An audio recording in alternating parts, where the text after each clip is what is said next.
Folks, I want to tell you a quick story about how paper trading could have saved me thousands and thousands of dollars. This is a true story. I'm not editing anything.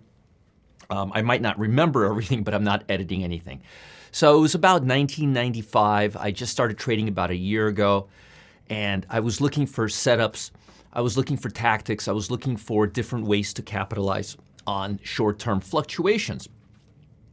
And I found this book about day trading. All right, and I don't know if you guys know or not, but day trading was really how the popularity of stocks, swing trading stocks started. It all started with day trading and then moved on to swing trading and so forth and so forth. So I bought a book, and it was a very casual book, and it gave you these low-risk setups, and it told you exactly what to do, and I was really excited to start using it. So instead of paper trading, like what a normal trader would do, learn the propensities, look at the liquidity, see how good my fills would be, I automatically started trading the strategy. And it's one of those things where it was too good to be true. The spreads between the bid and the offer on the stocks that this strategy used were not very liquid. The liquidity was a major issue. They were just not high-flying stocks. And the problem was you really needed to sit there in front of the monitor, in front of the computer, and work the order to get the kind of fill that would justify making money on the trade. So in other words, the spread between the bid and the offer was like 25, 50 cents, okay? Not 2 cents. And remember, this is when it was eighths, quarters. This wasn't before cents. This was a while back. So you would see a bid or offer spread of 50 cents.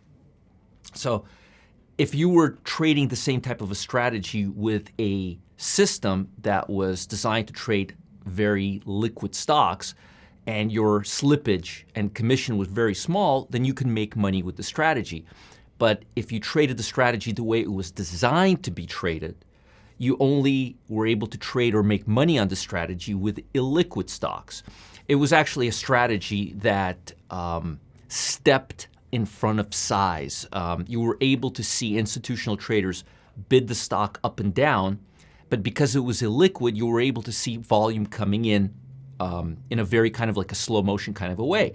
And the strategy made perfect sense, and the strategy worked really well in theory. But once I started trading the strategy, it just wouldn't add up. It would basically, I would break even at the end of the day. And sometimes I would go negative. And I spent several months working the strategy, sitting there in front of the computer, trying to make it work before I gave up. But I realized, had I paper traded the strategy, had I paper traded it with a real platform, I would be able to see the upside and the downside of the strategy very, very quickly.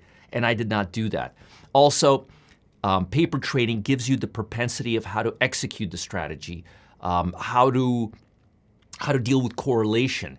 So the strategy was a great strategy, but it didn't address all the other issues that were involved. For example, do you trade other stocks? How many positions do you hold? Do you trade long and short? Do you hold more than X amount of positions at one time? None of these were provided. So unless you have a complete system with a track record and the propensity of every trade so you could see how it would actually do in real market conditions, please, please, please do not go and start trading a strategy just because it looks good on paper. Now, there are limitations to paper trading. For example, paper trading will not, and I repeat, it will not help you control your emotions. It will not. Traders are predisposed to lose money. People, not traders, people are predisposed to lose money in the market. The reason is very simple. We get fearful when we should be greedy, and we get greedy when we should be fearful.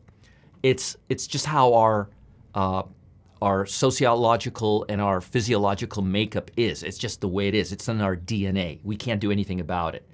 And that's why you have a market, and that's why we find trading challenging for most people, because it causes you to think completely differently. When you're making a trade and you're winning money and you're making money and you're up, most traders get really fearful and they take the profit off the table. And similarly, when they're in a losing position, that's when they start gambling and saying, it'll come back, it'll come back, it'll come back. Professional traders do the opposite. They gamble with their winners and they don't gamble with their losers. They cut that loser off fast. So Again, it's something that you have to work on, and it's not easy for a lot of traders. And paper trading will not help you with that, because paper trading doesn't involve your actual fear and greed, doesn't trigger your fear and greed emotions. For example, let me give you a really good example. If you're riding a bike, okay, and you want to learn how to ride a bike, you can't do it by reading, because the fear of balancing and controlling the bike, you won't be able to feel that.